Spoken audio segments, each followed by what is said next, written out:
ఈ దేశంలో ఏదో ఒక మూల ఈరోజు నిన్న రేపు కూడా పరువు హత్యలు అనేవి జరుగుతూనే ఉన్నాయి. చాలా బాధాకరమైన విషయం. పరువు హత్య అని వాడడం కూడా తప్పే అని తెలిసింది నాకు ఈ మధ్య. కుల హత్యలు అని పిలవాలి వీటిని. పరువు పోయిందని ఆబ్వియస్లీ చంపుతున్నారు. ఆ పరువు ఎందుకు పోయింది? కులం కోసం కదా.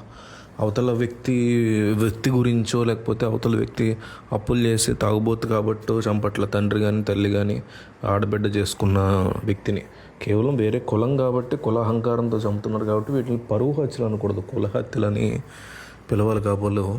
అయితే కొన్ని సంవత్సరాల క్రితం జరిగినటువంటి అమృత ప్రణయ్ పెళ్ళి, ఆ తర్వాత అమృత యొక్క ఫాదర్ మారుతీరావు అతను చంపించిన విధానం, అతని తమ్ముడు ద్వారానో ఎవరి ద్వారానో చంపించిన విధానం, ఇదంతా కూడా దేశవ్యాప్తంగా ఎన్ని కుల హత్యలు జరుగుతున్నా ఇది మాత్రం కాస్తంత హైప్ క్రియేట్ అయింది. ఎందుకంటే మారుతీరావుకి అమృత మీద ఉన్నటువంటి ప్రేమ వల్ల.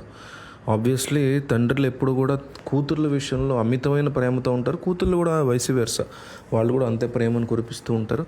అట్లాంటి ఒక బిడ్డ ఒక వ్యక్తి కోసం వెళ్ళిపోయినప్పుడు తండ్రి తట్టుకోలేకపోవడం అనేది ఖచ్చితంగా సహజం. దాన్ని ఎవరైనా అర్థం చేసుకోవాలి. మా ఫ్యామిలీలో కూడా జరిగాయి ఇట్లా. మా చెల్లె అట్లా చేసింది ఒక పొజిషన్, తర్వాత మా బాబాయ్ తట్టుకోలేకపోయాడు. ఆ తర్వాత they try to cope up. So అట్లా కాకుండా వేరే కులం వాడు చేసుకున్నాడు కాబట్టి అతనేదో తన కూతుర్ని అడ్డం పెట్టుకుని తనని ఇబ్బంది పెట్టాడు కాబట్టి చంపించడం అనే ఒక దారుణమైన పనిలోకి తీసుకెళ్ళి ప్రణయ్ని చంపించేశాడు మారుతీరావు. ఆ తర్వాత వచ్చినటువంటి కాంట్రవర్షియల్ కానీ గొడవలు కానీ మీడియా చాలా కీలక పాత్ర పోస్ట్ చేస్తుంది ఇలాంటి విషయాల్లో. సెన్సిటివ్గా కాకుండా సెన్సేషనల్గా డీల్ చేసి ఆ కుటుంబాన్ని ఇంకా టార్చర్ పెట్టడంలో మీడియా తన వంతు పాత్ర అందరికంటే ఎక్కువగానే మీడియా పోషించింది. అది తట్టుకోలేని మారుతీరావు తను తాను చనిపోయాడు. సో అయితే అప్పటి కేసు రీసెంట్గా తీర్పు చెప్తూ మారుతీరావు తమ్ముడు ఎవరైతే శర్మ అనేది ఉందో అతని పేరు, అతను వెళ్ళి ఈ ప్రణయ్ని చంపినటువంటి కేసుల్లో అతనికి ఉరి శిక్షను, మిగతా వాళ్ళకి యావజ్జీవ కారాగార శిక్ష విధించారు. 100% కరెక్ట్ అది. ఎందుకంటే వైలెన్స్ అనేది ఎప్పటికీ సొల్యూషన్ కాదు. ఎంత దారుణమైన అన్యాయం మన జీవితాల పట్ల జరిగినా వాటికి దారుణమైనటువంటి నేరాలు ఘోరాలు ఉంటాయి. ఇప్పుడు ఢిల్లీ ఘటన ఉంది, లేకపోతే దిశ ఘటన ఉంది. అట్లాంటి ఘటనల్లో స్పాట్లోనే అలా చేసిన వాడు మన కళ్ళ ముందు చేస్తే ఆయన చంపేయడం అసలు ఉత్తమం, చాలా గొప్ప విషయం. అది కూడా హ్యుమానిటీ పరంగా లా పరంగా రాంగ్ కాబట్టి గట్టిగా ఆయన్ని పట్టుకుని పోలీసులకు అప్పచెప్పి న్యాయం జరిగే వరకు పోరాడాల్సినటువంటి పరిస్థితి. అట్లాంటిది వేరే కులం వ్యక్తిని పెళ్లి చేసుకున్నంత మాత్రాన తండ్రి ఆ వ్యక్తి మీద కక్షగట్టి తన కూతురుని దూరం చేశాడనే ప్రేమ కూడా కాదు ఇక్కడ, తన వేరే కులం కాబట్టి.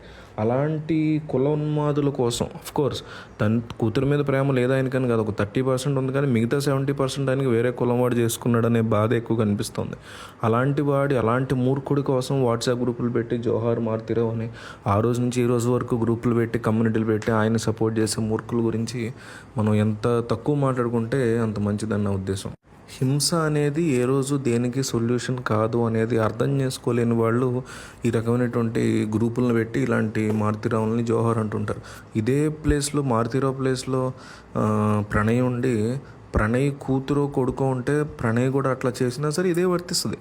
ఇక్కడ ప్రణయ్ వెనకేసుకురావడం మారుతీరావుని తక్కువ చేయడం కాదు, ఆ సంఘటనలో మనుషులు ప్రవర్తించినటువంటి తీరు పట్ల. గతంలో కూడా ఈ అమ్మాయి కూడా ఆవేశంగా అమృతం మీడియా ప్రెస్ మీట్ పెట్టి తన భర్తను చంపిన రోజు ఇట్లా నా భర్తని ఇట్లా చేసిన మా నాన్నని మా బాబాయ్ని చంపేయాలన్నట్టు రోడ్డు మీద ఆ అమ్మాయి కూడా ఆవేశపడింది. ఆ అమ్మాయి అలా చేసినా కూడా తప్పే. ఏదైనా సరే మనకంటూ మనందరం కలిసి ఎంచుకున్న ఒక చట్టం ఉంది. దాని ప్రకారం ఆ చట్టం సరిగ్గా పనిచేసేలాగా మనందరం కలిసి ఒక తాటి మీదకి వచ్చి పనిచేయాలి తప్ప అది పనిచేయట్లేదు కాబట్టి నేను చట్టాన్ని తీసేసుకుంటాను చేతిలో కానీ ఆ క్షణిక ఆవేశాన్ని చూపించడం అనేది మారుతీరావు చేసినటువంటి చాలా పెద్ద తప్పు. ఆ తర్వాత తన ప్రాణాన్ని తను అర్పించుకోవడం కూడా ఆయన చేసినటువంటి చాలా పెద్ద తప్పు. ఆయన ప్రణయ్ని చంపడం ఎంత తప్పు, అంతకంటే పెద్ద తప్పు ఆయన తను చంపుకున్నాడని ఫీల్ అవుతాను నేను. సరే, ఇప్పుడైతే అమృత సైలెంట్గా ఉంటుంది, ఎక్కువగా కాంట్రవర్సీ మీడియాకి ఛాన్స్ ఇవ్వకుండా మీడియాకి దూరంగా తన కొడుకుని పెంచుకుంటూ ప్రశాంతంగా బతుకుతోంది. ఏవో యూట్యూబ్ వీడియోలు అవి చేసుకుంటున్నట్టుంది. సరిగ్గా ఈ తీర్పు రావడానికి కొన్ని గంటల ముందు కూడా ఆమె ఏదో యూట్యూబ్ వీడియో చేసింది, ఏదో గృహప్రవేశానికి వెళ్తున్నాం వాళ్ళు ఇల్లు ఏదో సంథింగ్. దాని తర్వాత కూడా ఏదో పోస్ట్ పెట్టి తను ఊరుకుంది తప్ప మీడియాకి ఎక్కువగా ఛాన్స్ ఇచ్చే ఉద్దేశం లేకుండా అమ్మాయి ప్రవర్తిస్తుంది. చాలా మెచ్యూర్డ్గా ఆ విషయంలో ప్రవర్తిస్తుందని చెప్పుకోవచ్చు. ఇక చాలామంది అమ్మాయి రెండో పెళ్లి చేసుకుంటుందా అడుగుతున్నారు, కానీ చేసుకుంటాం చేసుకోవడం ఆ అమ్మాయి ఇష్టం, కానీ చేసుకోదేమో అనేది నా ఉద్దేశం. రేపు చేసుకున్న మనం దాని అబ్జెక్షన్ లేదు, కానీ అమ్మాయి లైఫ్ అమ్మాయి ఇష్టం. చేసుకోదేమో అనేది నా ఉద్దేశం. ఎందుకంటే ఒక భర్త చనిపోయినటువంటి భార్య ఇలాగే ఉండాలి అనేటువంటి ఒక దరిద్రగొట్టు మెంటాలిటీలో ఉన్న పేట్రియాటికల్ నీచత్వంలో ఉన్న మెంటాలిటీ ఉంది. ప్రణయ్ చనిపోయిన తర్వాత అమృత ఒక మంచి బట్టలు వేసుకుంటేనో కాస్త నీట్గా రెడీ అయితే మేకప్ వేసుకుంటే నీ అమ్మ తట్టుకోలేక కామెంట్లు పెట్టారు నాయన అమ్మాయి ఇన్స్టాగ్రామ్లో. ఆ అమ్మాయి తన మరిది ఎవరైతే ప్రణయ్ తమ్ముడు ఉంటాడో ఆ అబ్బాయితో కాస్తంత క్లోజ్గా, చాలా ఒక ఫ్రెండ్ గానో ఒక తమ్ముడు గానో కాస్త క్లోజ్గా ఉంటూ మరిదే కదా వరుసకి. సో ప్రణయ్ చనిపోయిన తర్వాత ఎంతో హెల్ప్ చేస్తుంటాడు ఆ అమ్మాయికి. అలా క్యాజువల్గా క్లోజ్గా 2 ఫోటోలు దిగితేనే వాళ్ళిద్దరికి సంబంధాన్ని అంటగట్టి ఆహాడు చనిపోయాడు ఇటుతో తిరుగుతుంది అనేంత ఒక వికృతమైన నీచము దరిద్రం పదాలు కాదు వీళ్ళకి. ఒక వికృతమైన సేడిస్టిక్ మెంటాలిటీ ఉంటుంది, సైకో మెంటాలిటీ ఉంటుంది మనలో చాలామంది మగాళ్ళకి. వాళ్ళు అలాంటి ఫోటోలు చూసి వాటి కింద కామెంట్లు పెట్టడం ఇవన్నీ చూసిన తర్వాత అమ్మాయి చేసుకోవాల్సిన అవసరం ఉన్నా చేసుకోవాలని ఉన్నా కూడా చేసుకోలేని పరిస్థితి ఏమో. ఎందుకంటే 28 ఏళ్ళ అమ్మాయికి 45 ఏళ్ళు 50 ఏళ్ళు వచ్చి ఎక్కడ చేసుకునే వాళ్ళు ఉంటారు. అది తప్పేం కాదు, ఎవరిష్టం వాళ్ళది. బట్ అట్లాంటి ఒక దరిద్రగుడి సొసైటీలో ఉంటున్నంతసేపు ఏం చేయాలో తెలియని పరిస్థితి.